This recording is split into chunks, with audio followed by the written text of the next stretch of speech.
నీకు దండం పెడతాను, ఆ పని మాత్రం చేయకు ప్లీజ్. మరి ఇప్పుడు నేను ఏం చేయాలి? నా దగ్గర డబ్బులు కూడా లేవు. ఊరు వెళ్ళిపోతే ఖచ్చితంగా ఏం జరిగిందని అడుగుతాడు కదా. హా, ఐడియా. ఒక పని చెయ్యి, నీకు ఈ ఉద్యోగం ఇష్టం లేదని చెప్పేసి. మీరు మరీ చెప్తారు. నీ వైపు నుంచి మీరు బాగానే ఆలోచించుకుంటున్నారు, నా వైపు నుంచి కూడా ఆలోచించాలి. అయినా ఏం సుబ్రహ్మణ్యం, నువ్వు వెళ్ళి వాళ్ళని నమ్మి అలా ఎలా వచ్చేసావు? బుద్ధిలేక వచ్చానండి. సుజాత గారు, సార్ పిలుస్తున్నారు. సుబ్రహ్మణ్యం ఇక్కడే ఉండు, ఇప్పుడే వస్తాను.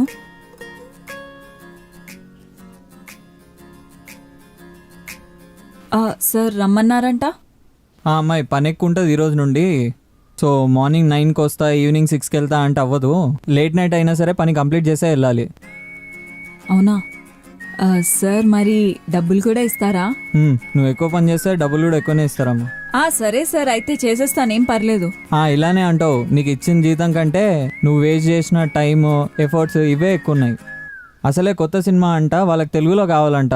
అసలు ఎలాంటి మిస్టేక్స్ లేకుండా రాయాలి, ఎందుకంటే మనకు టైం కూడా లేదు.